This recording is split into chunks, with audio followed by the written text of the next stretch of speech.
네, 우리가 이제 앞 시간에서 유형 상사를 통해서 말이죠.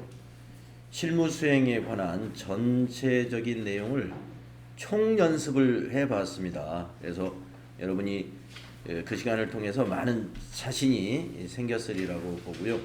우리 교재 329페이지부터 380페이지까지는 기출 문제가 3회분이 수록이 되어 있습니다. 3회분이요. 그 중에서 2회분은 저하고 같이 풀어보겠습니다. 2회분. 그리고 이제 1회분은 남겨두었다가 여러분이 6월 며칠 날이죠? 시험 날이? 네.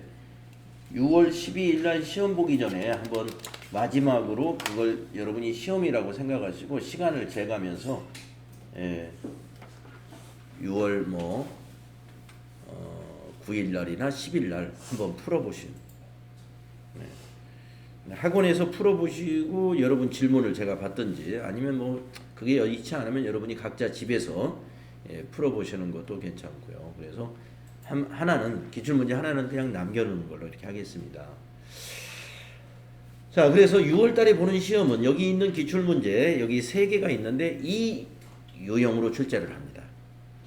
요 유형, 이런 유형으로 출제를 하고 그 다음에 그 뒤에 보면 이제 모의고사가 여러 회차로 준비가 되어 있더라고요. 이 모의고사는 6월 이후에 있는 8월 시험부터 적용되는 유형입니다. 그래서 그러면 8월 이후부터는 어떻게 바뀌는가 그것도 한번 보겠습니다. 그래서 모의고사도 한 2, 3회 한번 같이 풀어보고 그리고 교재를 바꾸겠습니다. TAT 2급으로. 자, 그래서 이제 기출 문제를 보시게 되면은 요게 지금 45회 문제인데요. 아마도 45회 문제라면은 2021년도에 출제했던 그 문제입니다. 작년도 문제라고 보시고요. 그 작년도 유형으로 올해 6월 달까지는 이게 똑같이 이렇게 출제가 되는데 그렇다고 해서 문제가 똑같이 나오거나 그런 것은 한 문제 있을까 말까 그 정도고 이게 조금씩 바꿉니다. 문제를 출제위원들이 조금씩 바꾸고 있고 자 먼저 이제 이론 문제가 나오는데요. 이론 문제를 15문제가 출제가 됩니다. 지금 현재는 이론이 그래서 배점이 이게 30점이에요. 네. 그래서 이론 문제 15개가 30점이니까 하나가 2점이잖아요. 이론이라는 게 이게 딱 보면 답이 보이는 건 금방 2점을 딸 수가 있다는 거 아주 이점이 있습니다. 그 이론 공부를 저는 여러분이 30점 중에서 20점 정도는 받았으면 좋겠어요. 20점. 3분의 2. 10개는 좀 맞췄으면 좋겠다. 15개 중에서.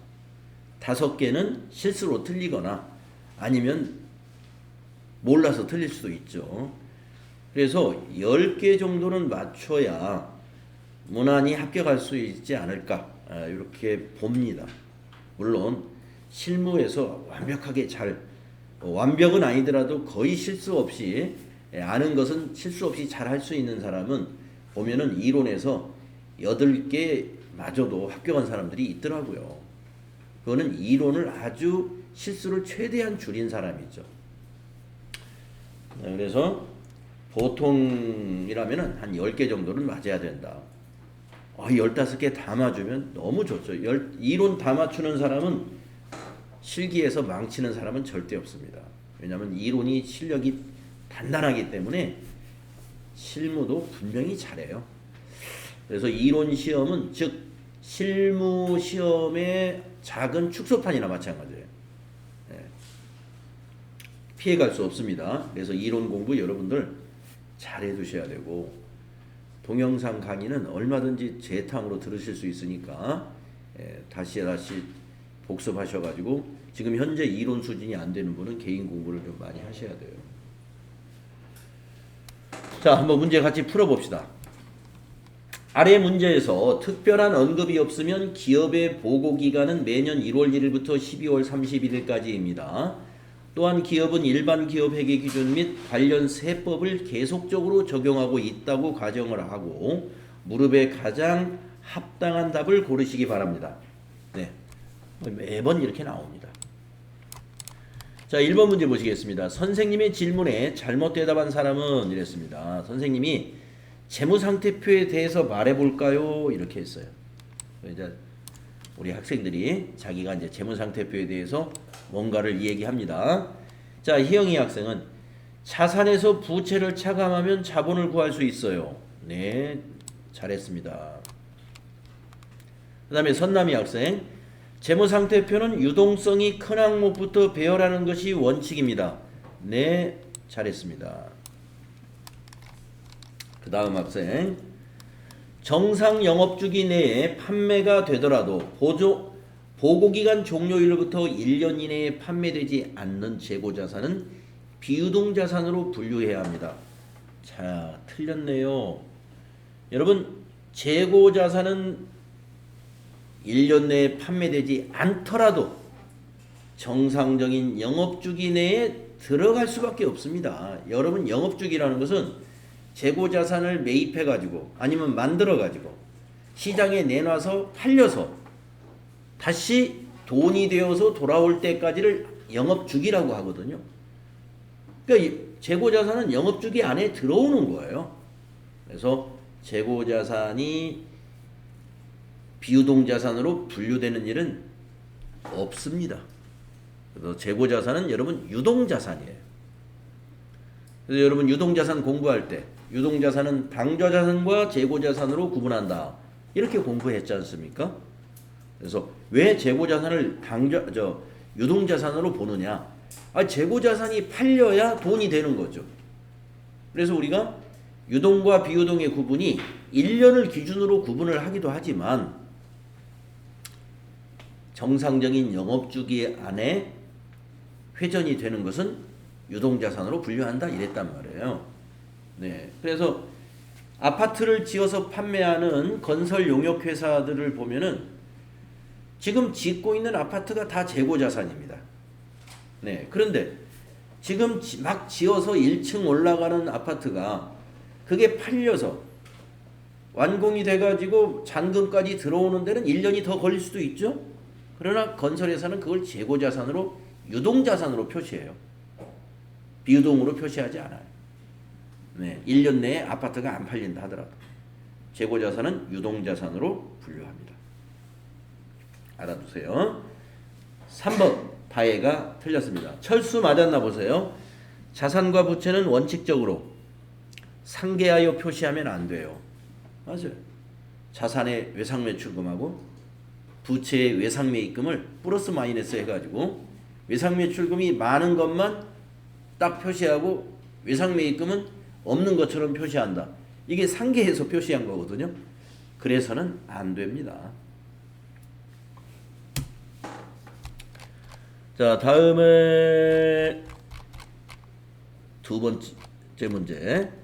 다음에서 설명하고 있는 보고서에 해당하지 않는 것은 회계기간 말에 회계정보 이용자에게 기업의 경영활동에 대해 회계 내용을 전달하여 그들의 경제적 의사결정에 도움을 주고자 작성하는 결산 후의 보고서를 뭐라고 하느냐 하는데요.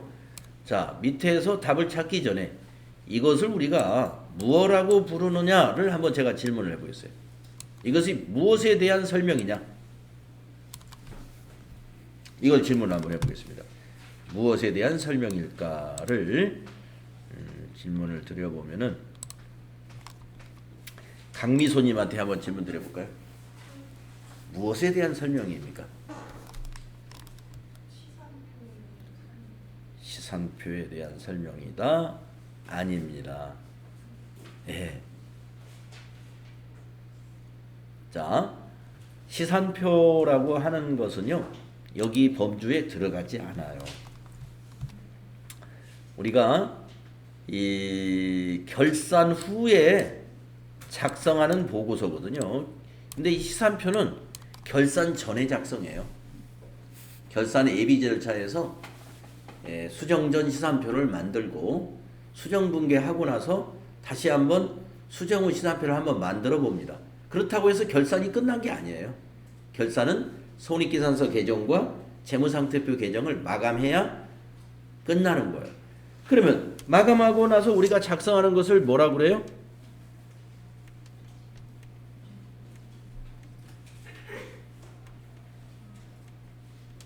재무제표. 네. 그러니까 이 네모 박스에 있는 설명은 재무제표를 가리키는 거예요. 재무제표. 재무제표. 그래서 여러분 재무제표의 종류를 알아야 된다는 거죠. 5가지가 있었어요. 재무제표의 종류는 한번 노트를 해드릴까요?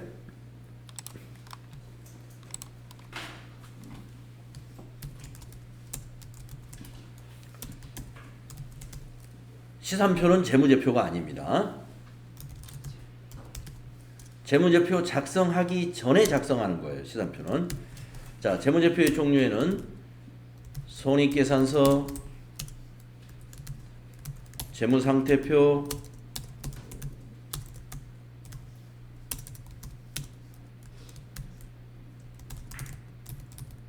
현금흐름표, 자본변동표, 주석 이렇게 5가지예요. 암기사항이죠. 암기사항. 재무제표의 종류. 이 중에서 우리가 실제로 작성하는 연습을 한 것은 요거죠. 손익계산서와 재무상태표. 네. 비상장 기업들은 현금흐름표나 자본변동표, 주석은 일반적으로 작성을 안 합니다. 비상장 기업들은. 그래서 우리가 보통 재무회계에서 이 재무제표 만드는 연습은 손익계산서, 재무상태표까지만 일반적으로 해요. 그러나 상장 기업들의 회계 담당자들은 그 밑에 나머지 거 다 작성해야 돼요. 현금흐름표, 자본변동표, 주석.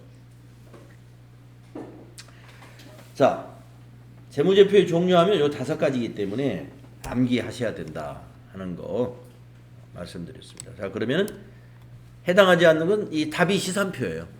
재무제표가 아니기 때문에 이게 답이 되는 거예요. 자, 그러면 우리가 시산표는 뭐라고 설명하는 게 좋으냐? 분계와 전기가 잘 되었는지 검증하기 위해서 작성하는 표. 이게 시산표입니다. 분계와 전기가 잘 되었는지를 검증하기 위한 자기 검증 기능을 가지고 있다고 그랬죠. 복식부기는. 이 시산표를 통해서 우선 간단하게 그걸 확인합니다. 분계와 전기가 잘 되었는지 검증하기 위한 표가 시산표다. 재무제표는 아니에요. 자, 그러면 3번 문제 보겠습니다. 다음 중 결산 시에 자본에 영향을 주지 않는 거래는, 네, 자본 개정 과목을 여러분이 알면 되죠. 자, 주지 않는 것이 뭘까 한번 보겠습니다. 1번에 보시면 매출 채권에 대해서 대손 충당금을 설정했다라고 합니다. 자, 분계를 한번 떠올려 보세요. 대손 충당금, 아까 우리 외상 매출금 얼마, 받으러음 얼마 추가 설정할 거 해서 전표 추가 눌렀더니 차변에 대손 상각 B, 대변에 109번 대손 충당금, 111번 대손 충당금. 그래서 대손 상각 B가 판매 관리 B였단 말이에요. 비용 발생이고, 대변에 대손 충당금은 자산의 차감 계정이에요. 언뜻 생각하면은 자본에 영향이 없는 것 같아요. 비용 발생, 자산 감소니까. 그런데 여러분, 비용이 발생하면은요, 당기 순이익이 비용만큼 줄어듭니다. 당기 순이익이 줄어들면 미처분 이익잉여금으로 넘어가는 금액이 작아져요. 따라서 기말 자본이 감소하는 겁니다. 그만큼. 그래서 여러분, 자본에 영향을 줍니다. 수익과 비용은 여러분 자본에 영향을 줘요. 수익이 발생하면 자본이 커진다고 판단하셔야 되고, 비용이 발생하면 자본이 감소한다고 판단하셔야 돼요. 결산을 통해서 그렇게 영향을 미치게 돼요. 그래서 이거는 비용 발생입니다. 비용 발생 때문에 자본이 줄어든다. 다음에 2번 재고자산의 평가 손실을 인식하였다.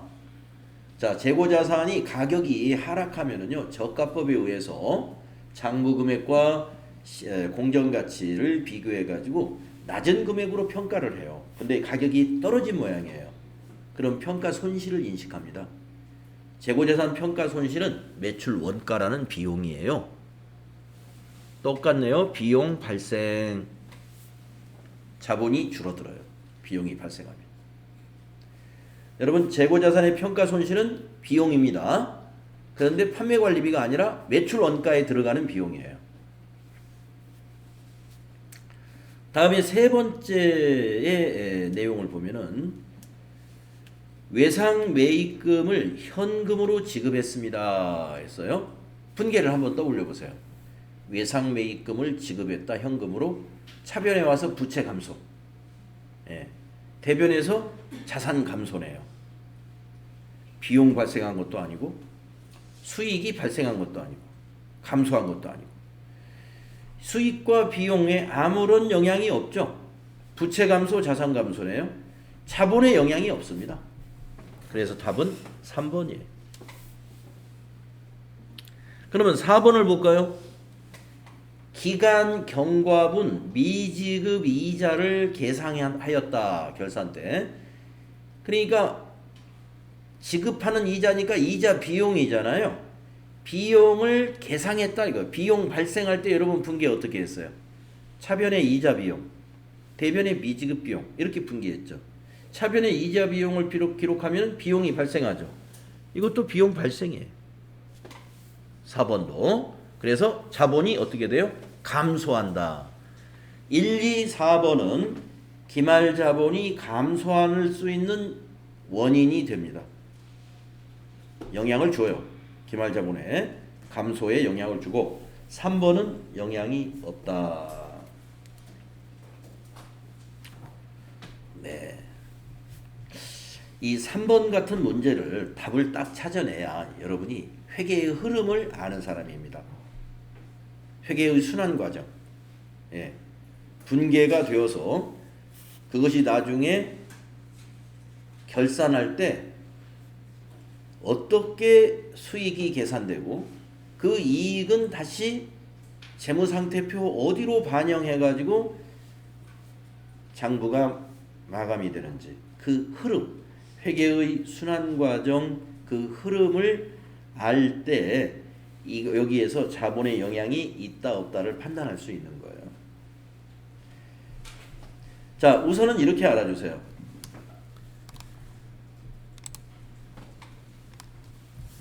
이런 문제가 여러분 나오시면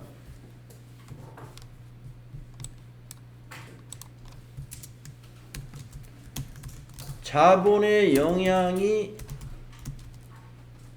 있는 거래를 우선 알면 되죠. 자본의 영향이 있는 거래는 여러분 분계를 머리로 떠올렸을 때 자본 계정 과목이 증가하거나 감소하는 거래가 있으면 자본에 영향이 있는 거죠. 그러니까 자본 계정 과목은 굉장히 많습니다. 자본금, 자본잉여금으로 분류되는 거, 또 자본 조정으로 분류되는 거, 기타 포괄손익 누계액으로 분류되는 거, 그 다음에 이익잉여금으로 분류되는 거 여러 가지가 있어요. 계정 과목들이. 그래서 자본 계정 과목이 증가했거나 감소했다 그러면 자본 영향이 있는 거예요. 직접적인 영향이 있는 것이고.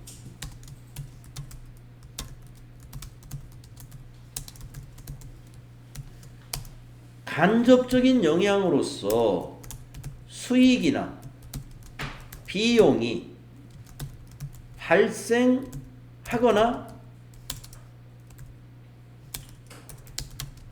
취소하는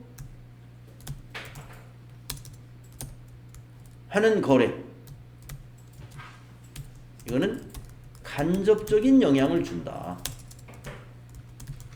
그 간접적인 영향은 수익이나 비용의 변화가 생기면은요. 손익계산서에서 당기순이익에 영향을 미쳐가지고 그 당기순이익은 기말에 미처분 이익잉여금이라고 하는 잉여금으로 가는데 그 잉여금이 바로 자본 총계에 더해지는 거예요. 그래서 수익이나 비용의 변화가 생겼다. 그러면 자본에 간접적 영향을 준다. 이렇게 두 가지로 알고 있으면 자본에 영향이 있는 거래냐 아니냐 하는 것을 판단할 수가 있죠.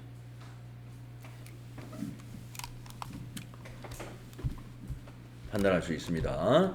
그래서 3번과 같은 문제 참 좋은 문제예요. 회계의 흐름을 아는지 모르는지를 체크해 볼 수 있는 굉장히 수준 높은 문제다. FAT 1급에서는 이 정도 문제는. 그리고 제 욕심에는 여러분이 이런 문제를 꼭 정확히 맞췄으면 좋겠어요. 이걸 맞췄을 때 회계 지식이 상당히 있는 사람이다. 이걸 설명할 수 있을 때 이것은 왜 자본에 영향이 없는 거고 이건 왜 자본에 영향이 있다. 이거를 내 옆 사람에게 설명해 줄 수 있는 실력이 있어야 된다. 자, 그 다음에 네 번째 문제 보겠습니다. 다음 자료를 토대로 기초상품 재고액을 계산하면 얼마냐.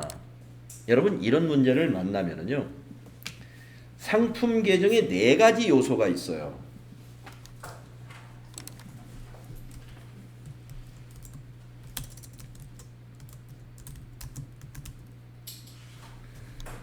이제 시험지 여백이라든가 이제 비대면 시험을 볼 때는 시험지 여백이 없죠. A4 용지 빈 용지 있잖아요. A4 용지 빈 용지에다가 T자를 싹 그려요. T자를 딱 그려가지고 T자 그리는 거 금방 그리잖아요. 여기를 상품 계정이라고 생각을 하시라 이거예요. 상품 계정의 네 가지 요소가 뭐냐? 차변 요소가 기초 상품 재고액, 단기 상품 매입액.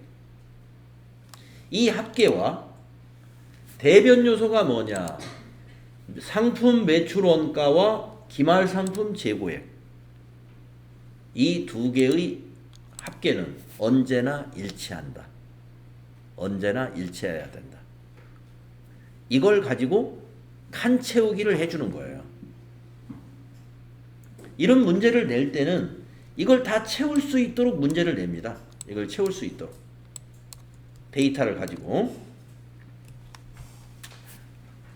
그래서 기초상품 재고액이 얼마냐, 단기상품 매입액은 얼마겠느냐, 기말상품 재고액은 얼마겠느냐, 매출원가는 얼마겠느냐, 이런 이론 문제가 나왔을 때 거의 대부분 이 T자 계정으로 그림 그려서 맞출 수 있는 문제가 대부분입니다. 자, 한번 맞춰보겠습니다. 단기 매입액 500만 원은 어디로 가야 돼요? 단기 매입액 500만 원을 여기다가 딱 적는 거죠. 500만 원. 시험지에다 메모 딱 해놓고. 그 다음에 단기 매출액은 지금 들어갈 상품 계정하고 관련 없습니다.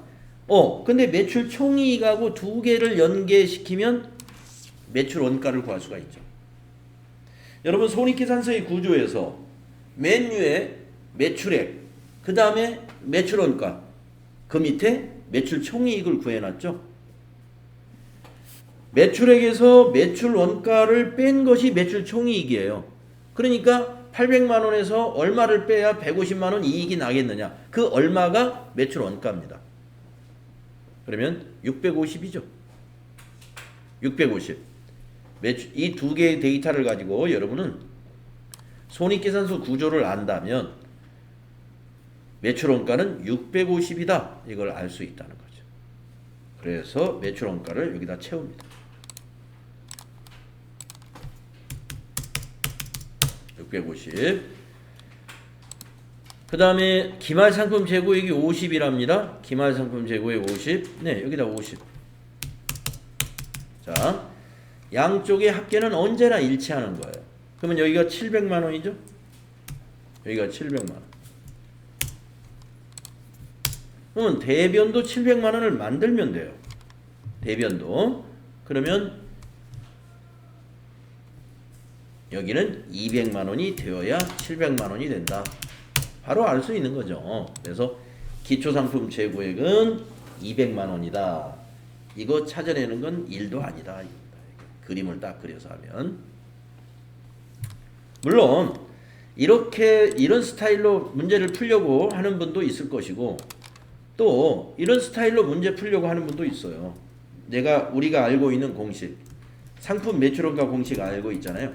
상품 매출 원가 니콜 기초 상품 재고액 더하기 당기 상품 매입액 빼기 기말 상품 재고액이다. 이 공식 여러분 알고 있어야 됩니다.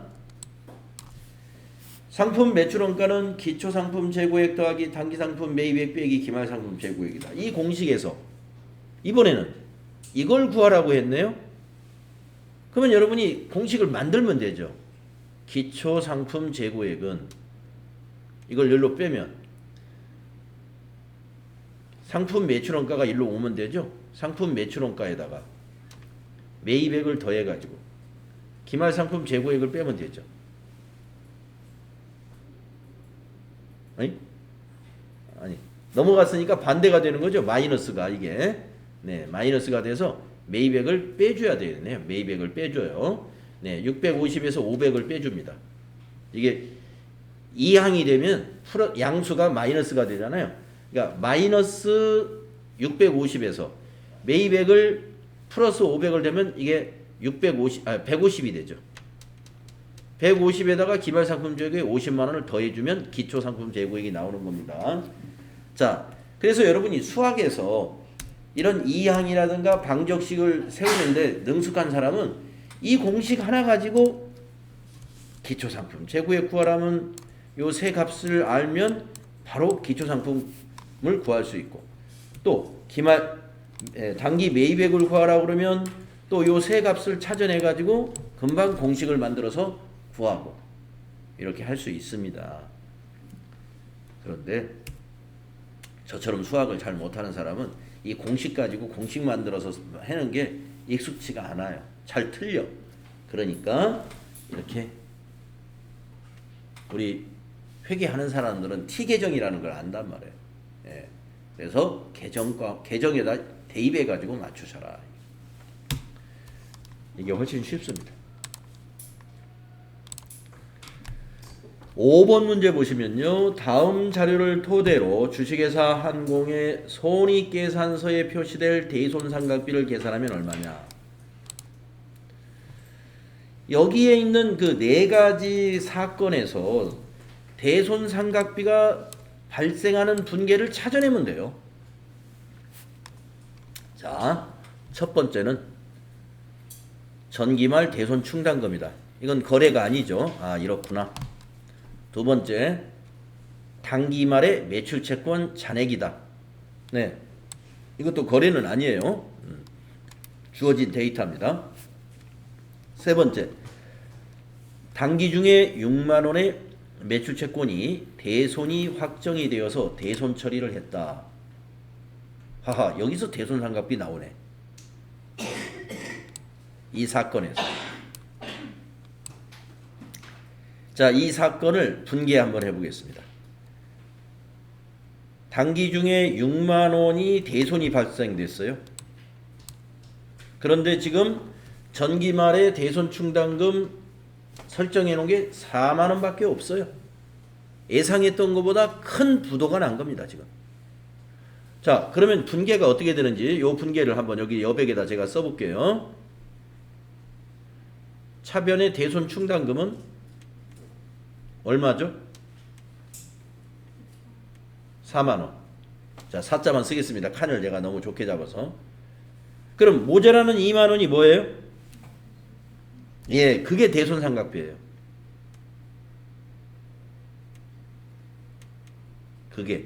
이게 2만 원입니다. 2만 쓸게요. 2만 원이에요. 그리고 대변은 여러분 대변까지 아예 완성을 해볼까요? 이 문제 답을 찾는 거하고는 관계가 없지만 대변은 뭐가 돼요? 매출채권 6만 원. 이게 요 사건의 회계처리입니다. 대손 충당금을 상계시켜야 돼요. 그 대손이 발생하면. 그런데 대손 충당금이 모자라면 그 모자란 것은 단기의 비용으로 대손 상각비로 비용 발생시켜야 됩니다. 그리고 대변에서는 매출채권이라는 자산이 감소하게 됩니다. 그래서 이 문제에서 지금 대손 상각비가 2만원 한번 발생했어요.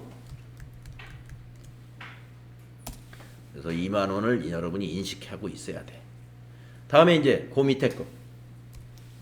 네 번째, 주식회사 한국은 기말 매출채권의 잔액의 5%를 대손 충당금으로 추정한다 이랬어요. 5%가 어디에 있냐면 여기 기말 잔액 이거에. 자, 150만원의 5%면 얼마인가를 한번 계산해 봅시다. 150만원 곱하기 5% 75,000원이네요. 75,000원이 대손이 예상되면은 대손 충당금으로 이걸 만들어야 돼요. 75,000원을. 근데 지금 잔액이 있나요, 없나요?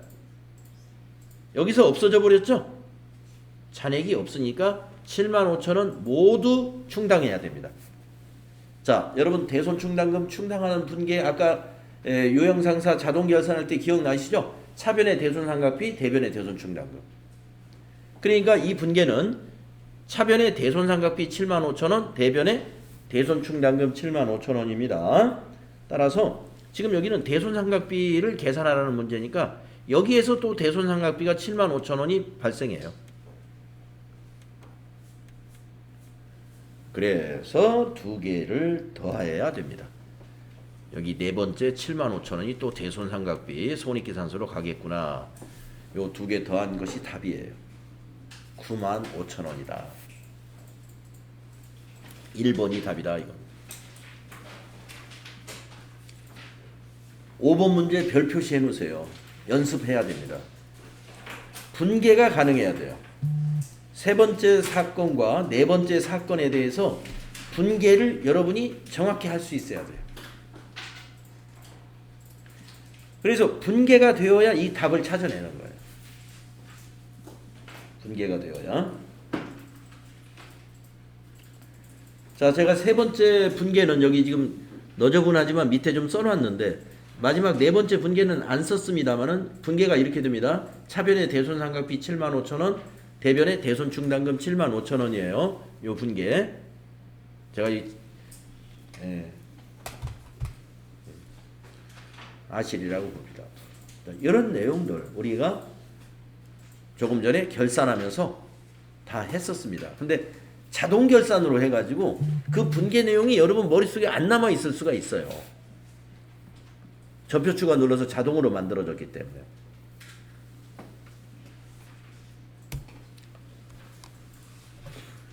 네, 이 문제 잘 소화를 해두세요.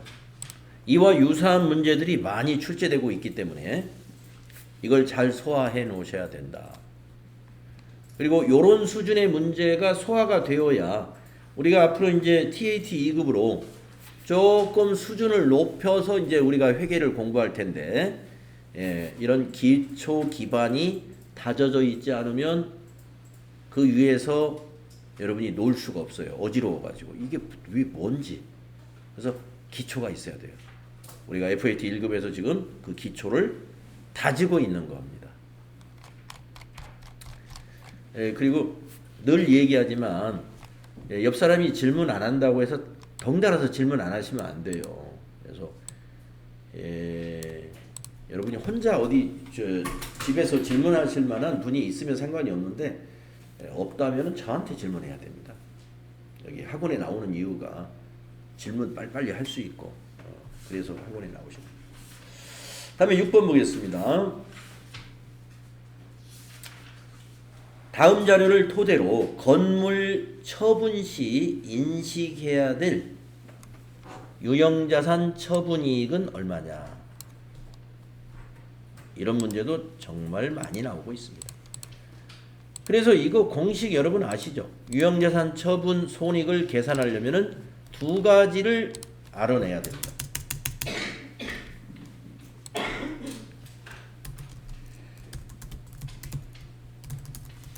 유형자산 처분 손익을 계산하려면은 처분 금액을 알아야 되고, 근데 문제에서 얼마에 처분했다 그냥 딱 알려줘요. 그런데 뒤에 것을 알아야 돼요. 장부 금액을 알아야 돼요. 처분 금액과 장부 금액의 차이가, 처분 금액이 더 많으면 유형자산 처분 이익이요, 처분 금액이 장부 금액보다 작으면 유형자산 처분 손실이 됩니다. 그러면 장부 금액은 또 문제에서 딱 알려주느냐 안 알려줍니다. 우리가 계산해야 돼요. 장부 금액은. 그러면 장부 금액을 계산하는 법을 알아야 되잖아요. 장부 금액은 취득원가에서, 취득원가는 딱 알려주게 돼 있어요. 얼마에 구입했다. 거기에서 뭘 빼야 장부 금액이죠? 예, 감루. 줄여서 그냥 힘들 때는 그냥 감누라고 그럽니다. 말하기 힘들 때는 감누, 감가상각 누계. 그걸 빼야 됩니다. 그래서 문제에서 취득원가는 딱 알려주지만 감가상각 누계액은 우리가 계산을 해봐야 돼요.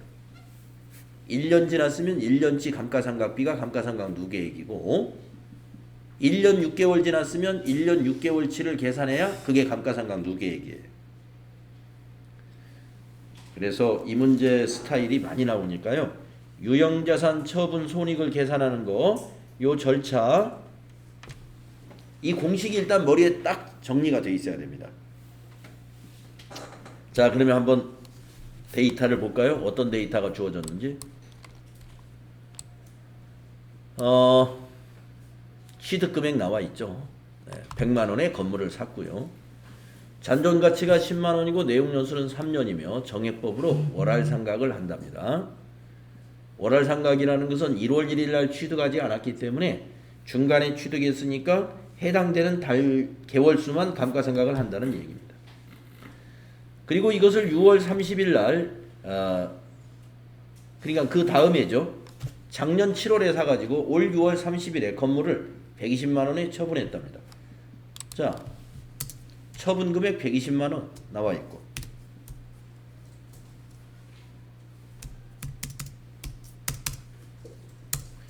장부 금액만 우리가 구하면 됩니다. 그러면 취득원가 나와 있으니까 감가상각 누계액을 일단 계산해 보겠습니다. 계산을 해보면 2021년도에 6개월, 7월부터 12월이니까 2022년도에 또 6개월, 딱 1년치네요. 건물을 1년 만에 처분한 거죠. 그러면 감가상각 1년치가 감가상각 누계액입니다. 잔존가치 10만 원을 정액법은 잔존가치를 이용해야 되거든요. 정률법은 잔존가치 이용하지 않아요. 자, 정액법은 잔존가치를 뺍니다. 여기 취득원가에서. 그러면 90만 원이네요. 이 90만 원을 내용연수로 나눕니다. 3. 1년에 30만 원이네요. 그러니까 감가상각 누계액이 30만 원이구나. 금방 암산으로 구해지네요. 그래서 장부 금액은 취득원가 100만 원에서 30만 원 뺀 거예요. 그래서 그냥 암산으로 70만 원이구나. 장부 금액을 쉽게 구할 수 있었습니다. 어떻게 구했냐면 취득원가 100만 원에서 감가상각 누계액 30만 원을 뺀 거예요. 1년의 감가상각비가 이건 30만 원. 그래서 답은 처분 금액이 많으니까 양수로 나오잖아요. 음수로 나오면 손실이고 양수로 나오면 이익입니다. 그래서 50만 원 이익이다. 유형자산 처분 이익은 50만 원이다. 이렇게 답을 찾을 수 있습니다. 3번에 답이 있죠. 자, 유형자산 처분 손익을 구하라는 스타일의 문제는 기출문제에서 아주 많이 만날 수가 있습니다. 이것도 정확하게 이해할 수 있도록 반복으로 연습하셔야 됩니다. 아직 잘 모르겠다면 반복으로 연습해 주시기 바랍니다.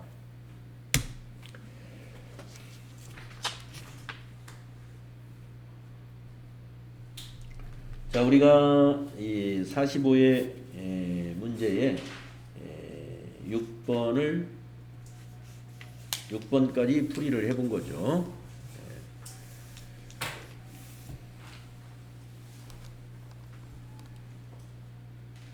접어두시고요. 다음 시간에 그 7번부터 풀이 이어가도록 하겠습니다.